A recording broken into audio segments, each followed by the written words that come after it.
everybody. I am so excited to introduce you to Stephanie Stuckey. If you have heard the name Stuckey's before, and particularly related to road trips, it is because her grandfather, W.S. Stuckey, started the Stuckey's brand back in the, what was it, Stephanie, the 50s? It was 1937, but we really hit our stride in the 50s. 1937, yeah.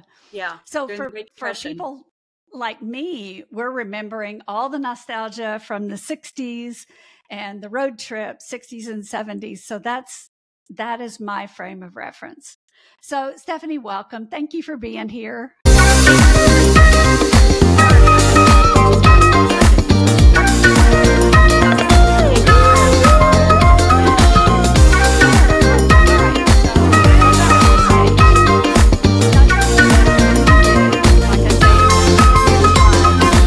And 60s, yeah. And we were used to going on those road trips and seeing the white buildings with the blue roof and knowing that was kind of a holy grail for kids. We had to stop. We got to check out the souvenirs.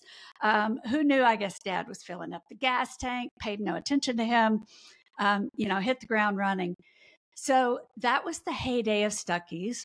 And then at one point, the business was sold, correct, to a corporation.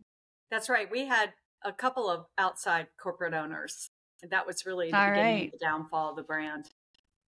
And so the brand took a dive a little bit, and fast forward several years later, and here you are. You have bought back the brand. That's right. And are kind of rehabbing the brand. So I can't wait to hear more about what's going on with this. So how in the world did you make a decision to do that? It was really quite easy because I loved my grandfather, and that's really why I did it. It was not a business decision. It was an emotional decision. But to back up just a little bit, you're being very gracious and saying it'd been a few years. There had been decades of outside ownership and the brand, frankly, just being trashed. And it's a bit of a cautionary tale of what happens when you sell your brand. It's no longer your company. And that's what happened to my grandfather.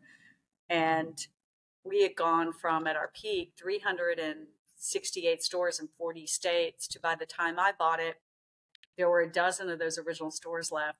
The company didn't own or operate any of them. We only had the trademark rights. So they had to pay us a licensing fee to use our name, but that was it. And his candy plant was gone. His distribution center was gone. His trucking company was gone. And he had 4,000 billboards all over the nation's highways. All of that was gone. And I had the unexpected opportunity to buy it. So I didn't wake up and decide I want to buy my grandfather's company and revive it. I literally got a phone call one day saying, Stuckey's is for sale. Do you want to buy it? And what motivated them to sell it? Why did they call you finally? It was 6 figures in the red. It was doing badly. It was a bad investment. They were losing money. Yeah. It's a hot mess. The dumpster fire. And they're like, who will buy it? Do you remember that? I think we were probably somewhat close in age. You remember that Life cereal commercial where there's a family and they're eating the mom gives them the Life cereal and they're like, who wants this? This looks healthy. Who's going to eat this? And they're like, let's give it to Mikey. Like, get Mikey. It. Yeah. Yeah. I'm Mikey. I'm the one who was like, I'll try it. So that was me. Wow. Well, I'm excited for you. I know this has got to be an enormous challenge. What do you think? What do you think is going to be the hardest thing, like in the next year? What is going to be the hardest thing for you? I'm actually past the hardest part, I think. Knock on wood. I got a table here. The hardest Tell me what the hardest part was. How to revive it, because I was very attached emotionally to what the company had been. And I think a lot of us are, like, people grew up in the 70s and maybe even in the early 80s would remember the stores and think of them as a really fun, special place to pull over and get a Dunkin' Bird or a pecan log roll or a rubber alligator or some fun thing. And we don't have those stores anymore. So I had to figure out, what can I do to revive this brand? And it took me a year really of trying to get that, to crack that nut, literally. And what I arrived at is, first I got two business partners. I got one business partner and then a second. And we bought a candy and pecan snack company, manufacturing facility. So we are reviving all of the pecan snacks and candies that Stuckey's made famous. And if you recall, the stores always said pecan shop. So that's how we started, as a pecan stand by the side of the road, and we grew from that. So in many ways, we're getting back to our roots. But that was the hardest part, was to figure out what it was that was going to work and make us profitable, and then have to let go of what wasn't working. And what wasn't working, sadly, was the stores. And I still love those stores, and I love the dozen ones that are still standing. But some of those stores have seen better days. And what we're focused on right now is what we can do really well, which is making delicious pecan snacks and candies. I love it. Kind of back to your roots and what you did best. What is your favorite? What is your favorite pecan snack from the list? We just came out with a new flavor. It's called sweet and salty. And I absolutely love it. And I think it's because the palate is naturally drawn to that sweet and savory combination, and you get them both at the same time, and it just makes your taste buds come alive. And we've been asking our plant manager for a while, our candy plant manager, to experiment and come up with some new flavors. The sales team, and I consider myself part of the sales team. In fact, if you're in business where you're selling stuff, everyone in the company should be, in my opinion, in the business of sales. So we have been literally hungry for new flavor offerings, and this one came out and he hit it out of the ballpark. We were just like, we love this. How quickly can we get it on the shelves? And pretty quickly we got the new packaging, and we're starting to roll it out. Some of our stores are starting to sell the sweet and salty, and it's on our website too. Now, so you mentioned the stores, and you said that there are still 12 left? Yes. And so in the past, your grandfather had franchisees. That's right. And that was how the company was built. And so now you're thinking you're going to really focus the Stuckey's brand on the pecan products, correct? Yeah. And we're selling to thousands of retail partners through distributors. And then also we have a small distribution center ourselves. So we'll sell direct to some small specialty accounts. But the large growth is going through the large food distributors, especially those that service convenience stores and grocery stores. All right. That makes a lot of sense. And if what I read was correct, you also had to get back in there and do some quality control on those products, correct? Well, we weren't making the products. We'd been outsourcing. So that was the big game changer. And when you don't make your own product, and we co-pack for people, so we're in the space where we are also making product for other customers. So there's lots of good companies out there that make products for other companies, but it's still not the same if you're not making it yourself. I just think that it's really special when you make your own product, and it's truly ours. And we control all the ingredients. I know 100% what's going in there because it's our factory. It's our manufacturing facility. And we hire the personnel, and we know how they're treated. And we control everything. And it tastes really good because of that. And so no disrespect to the co-packers we were using before, but we're making it ourselves now. And there's a lot of pride and love, really. There's a lot of love in what we're making. Yeah. What did you change? What changed for the formula whenever you took it back? The most important thing to me is the ingredients. And I think this is a cooking podcast, so y'all will get this. It's ingredients, and it's also process. I mean, it's amazing to me. You can give the same recipe to 5 different cooks and it can come out very differently. Because the process of how you do things is really key. And we have a proprietary process in how we seal in the flavor in our pecans.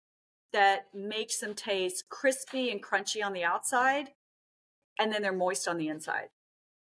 There is nothing worse, in my opinion, it's because I'm such a pecan snob, than a mushy pecan, right? And I'm sure we've all had them. People, especially the holidays, and we're taping this during the holidays, people will do like sugared and spiced pecans, or, they'll coat them with flavors. And that's a lot of what we do at our facility. And they tend to overcoat. And you want to lead with the pecan, because unlike other nuts, I think pecan just has this natural buttery taste. It's a unique taste. So you want to complement that buttery taste, and you don't want to overpower it. You want to lead with that specialness that you can only get in a pecan. And you want it to be fresh. So we get fresh crop pecans, and we buy them from the farmers. We buy only Georgia pecans, and I'm a little biased. We happen to be the #1 place in the entire globe for growing pecans. And so I absolutely love pecans, and we've got some great pecan farmers here in Texas. Oh, but gosh, Texas, I will look forward to Texas, the Georgia pecans Mexico, too. And what's fascinating to me is, like, different states, you can really taste a different flavor and a different variety. So different people also have different preferences. I like the big, desirable pecans, but there's also people who swear by the Elliott, which are these little petite pecans, and they're packed full of flavor. And so that's one of the exciting things to me about pecans. I'm not an expert on pistachios or almonds, but pecans have 200 different varieties, more than 200 different varieties. And they really do look different, taste different, have a different texture. And so we take a lot of pride in the quality of pecans, the quality of the ingredients. We're using real vanilla, not artificial imitation vanilla crap, and the best chocolate. I'm very biased about our chocolate, but we use not compound. A lot of times you'll see chocolate confections that don't melt. If they don't melt, it's not chocolate. I don't know what it is. It's not chocolate. I think affects that pecan flavor. I was just sitting here thinking, you see, like in wine, you see, it takes in the flavors of the environment and the air and how close you are to an ocean, and all of these environmental things that become part of this flavor in the wine. Do you think it's the same for pecans? It is. Pecans do pick up, they're very absorbent. So you can't, for example, you can freeze pecans and they taste great up to 2 years. So you can freeze pecans, but do not freeze them next to fish, for example, or put them in the refrigerator next to fish. And then you definitely need to put them in an airtight bag. So that's another thing we do that's related to the flavor of the pecan, is how we package. We do a nitrogen flush. And I wish I'd paid more attention in chemistry class, but I know that you should not have a lot of nitrogen in your product when you're sealing it for mass sales, right? And so in the packaging process, we have our main package that you will see on convenience stores and grocery store aisles is a thick, and it's got a foil interior.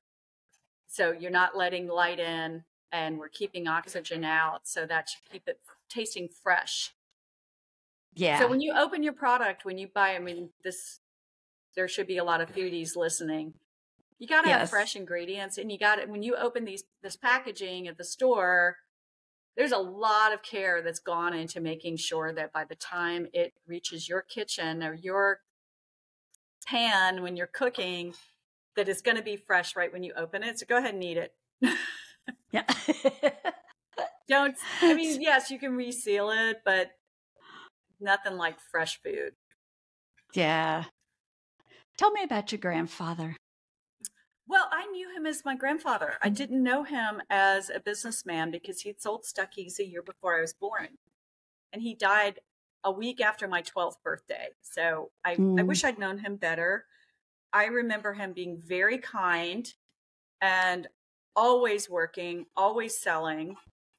He never went anywhere without pecan log rolls. Just anyone he would meet, he would give them a pecan log roll. It's like Elvis gave out Cadillacs. My grandfather gave out log rolls. Elvis made a bit more money. But he was very generous. He prided himself on knowing his workforce. It was not uncommon to have him at the candy plant. He owned a candy plant, which is sadly now shuttered, but he would be at the candy plant when the shifts were starting, greeting the workers by name, shaking their hands as they walked in. So it's that kind of thing. He really knew people. He loved people. He loved building teams. He was very generous. Before it was really a thing to have employee-owned stock and stuff, he would give a lot of his employees shares in individual Stuckey stores. So his secretary, for example, had a share of a Stuckey store. I love that. Yeah. I just remember him being really kind and giving me a lot of candy. I mean, who wouldn't love having a grandfather who had a candy company? No and kidding. Even though he sold it by the time I was born, he remained active and involved in Stuckey's with the new ownership. He was head of the Stuckey's division of the company that bought it. And he was still very involved with the candy plant up until I was like 10. And so I remember going to the candy plant with him. That's a really amazing memory. That's a memory that's filled with taste and smell, not just visual. Yeah. That's so sweet. And it's funny because there's been 2 or 3 of us that have been talking a lot about how food is really part of relationships, or how people get together, or how people make memories. And just thinking about him being outside that plant, greeting people and making memories around that candy, that is so special. Yeah, I'm super excited about the movie Wonka that's come out, because it just highlights and celebrates how special it is to be in the confectionery business. I really love it. And we do healthy ingredients as well. We have raw pecans and pieces and even meal. And I hope someday that as we expand, we'll be looking at pecan milk and pecan oil, or at least partnering with companies that make that, because I'm all about the pecan. But I like being in the confectionery business. I think it's just a happy place, and everyone deserves to treat themselves every now and then. Yeah. Are you a road tripper? I am. So it's very much in the DNA of our brand. And although we're reinventing it as a consumer packaged good, our heritage and our brand story is entwined with that of the road trip. So I love to take road trips, and I talk about it on social media. And to me, it's bigger than just that actual getting in a car and going from point A to point B, but it's what the road trip represents. And a road trip represents freedom and fun and independence and exploration, which are fundamental American values. I just think it's like what it means to be an American is that we have choice, and how special that is. And so that's still part of our legacy. And here's the thing. If you take a road trip, it really is not a road trip unless you got Stuckey's in the car. I just read a survey, and I can't remember where I read it. It was like Reader's Digest or something like that. And it said, what are the most important parts of a road trip? And over 40%, this was like the top response, was snacks. And that's the great thing about a road trip. You always have snacks on a road trip. You can't Yes. do a road trip unless you got some snacks in the car. And that's the time when you do something a little indulgent. You're like, I'm on a road trip, so I am going to go get some Twizzlers and a pecan log roll and maybe some Doritos and a Coke. You know, you're gonna have these little special moments that are really somewhat indulgent and fun. Do you have a favorite memory from a road trip? I loved going to south of the border. That was a fun memory. I think another one is, there's so many, because we were a road tripping family, and we stopped at Stuckey's like every other family, and we didn't own the company anymore. So it was a weird experience knowing that our family was associated with it, but we didn't own it. So I didn't get to run in the stores and start grabbing things off the shelves. at all. Not that I think we ever would have, but still, it wasn't ours. But right. We took one vacation when I was about 12 years old, and my parents just took us to Florida with no plans, no itinerary. We didn't have reservations anywhere. And they just said, we're going to drive. And when you see someplace you want to pull over, you let us know, we're pulling over. And we went to Silver Spring. We went to this place called Six Gun Territory, which sadly is now a shopping mall and is destroyed. Aww. We went to Weeki Wachee, Cypress Gardens, Marineland. We went to Disney World. And I remember Disney World was booked, and my dad managed to finagle us a room. And we were all crammed. There were 5 kids. We were all crammed in one room, but he got us a room. It was so much fun. And we had the best time. And so we would just stay in these roadside motels. It was not an expensive vacation. That's the other thing. Road trips are like this great equalizer. Anyone can afford a road trip. And even if you're super wealthy, I hope if I'm ever like fabulously wealthy, I still enjoy taking a road trip, and it doesn't cost a lot of money. I agree. I've taken a lot of really fun road trips, and I look forward to a whole bunch more. Yeah. Quick speed round. Okay. I'm going to ask you several questions, and we'll just go bam, bam, bam. All right. What is your favorite town ever? Tucumcari, New Mexico. It's just this time warp on Route 66 where they have these amazing classic motels that have been lovingly restored. And there's a great diner called Della's Diner. And shameless plug, there's a really cool retro souvenir place called TP Curios, and they sell Stuckey's candy. Oh, awesome. Yes. What food do you never get tired of? Well, pecans, come on. Never. Teed that up.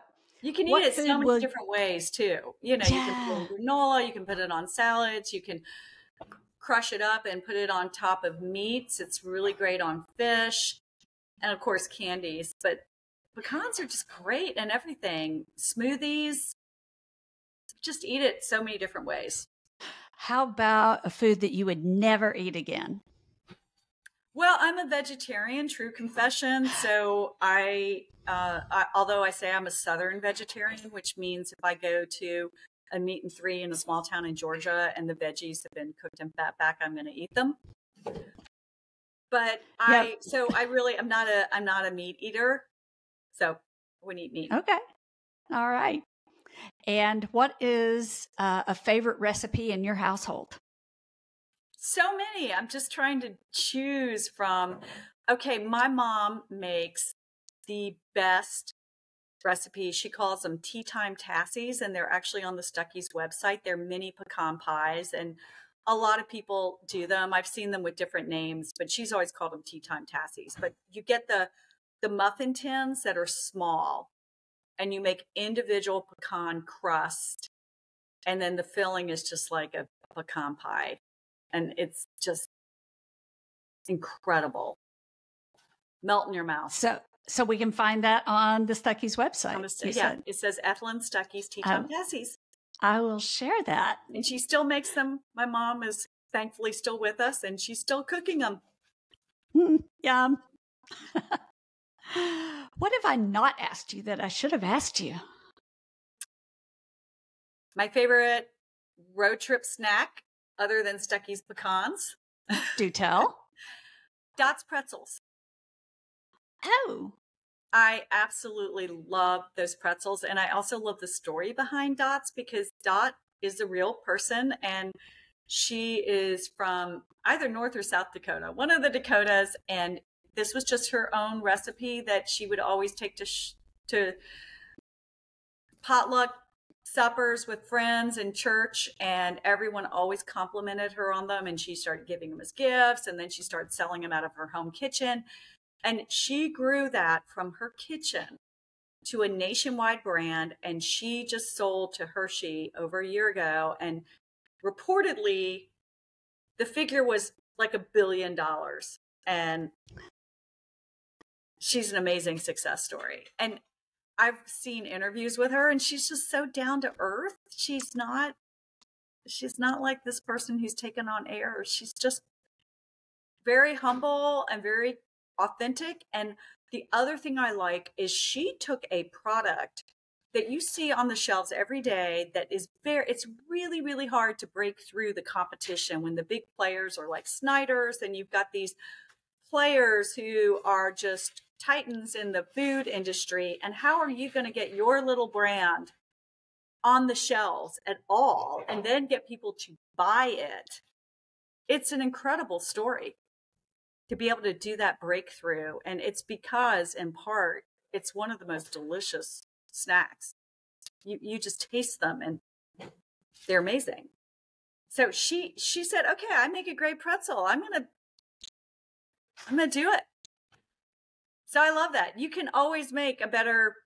I just finished Shoe Dog by Phil Knight, and when he came along, everyone was wearing Adidas and Converse, and like, we don't need another shoe. But he made a better shoe. So you can always come in and make a better product. It is possible, even when the competition seems so big and so good and so insurmountable. There are these brands out there that have proven you can do it. You can break through. And so for me, it's not just an incredible, fun road trip snack, but there's a whole story there that every time I taste a Dots pretzel, I think I'm celebrating this woman's story. Absolutely. And that's a great segue into, you're a female entrepreneur. Dot was a female entrepreneur. Yeah. And you just had some great advice, but is there any other advice you would share for women who are about to go on a similar journey to what you've been doing? Sure.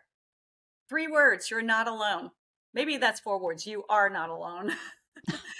But you're not alone. There's a whole community out there, and we are here to support one another. And I'll support anyone who's an entrepreneur, especially in the food business. I consider that my space. But absolutely, I know what it's like to be a woman in this industry. And so I have an affinity for other women who are trying to make it. And just as an example, I reached out the other day on LinkedIn to a female foodie, and she has a tequila brand. And I really admired some things she was doing online. And she was talking about how she does tastings, and she doesn't know me. And I just reached out and said, I'm really admiring your journey. Would you give me 15 minutes of your time?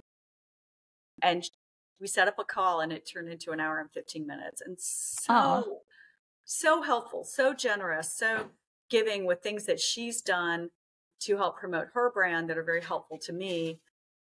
And so I do that too. Like, I pay it forward. So if you're a female in the foodie business and you're listening, or a guy, but an entrepreneur, guys can learn a lot from us too. Yeah, we're on this entrepreneurial journey together and here to support one another. That's a wonderful thing. So I love following you on LinkedIn in particular. So tell people how to find you. Well, Stephanie Stuckey on LinkedIn. I'm also on Facebook, and I'm on Instagram, and I kind of on YouTube. I have like 12 followers. I'm on TikTok, and I cringe every time I look at myself on video, and I think women of a certain age can appreciate that, but I just put myself out there because I think you just have to do myself. I can't afford social media ambassadors. So you'll see me on there, and I'm on Twitter. I'm still trying to figure out, but I'm on all those.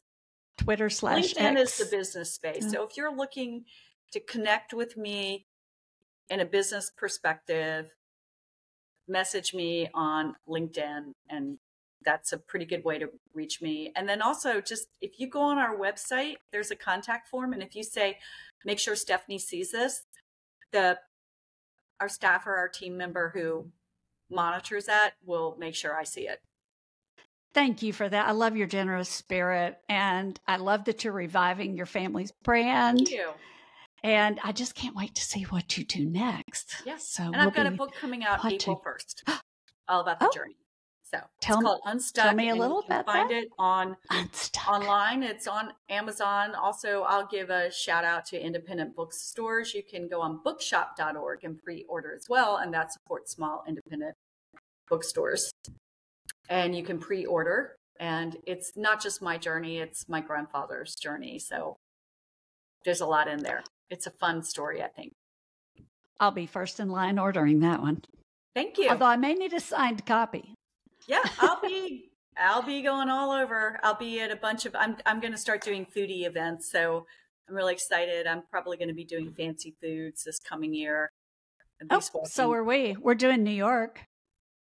Okay, I am signing up for Vegas right now to see how that goes. Just touring it.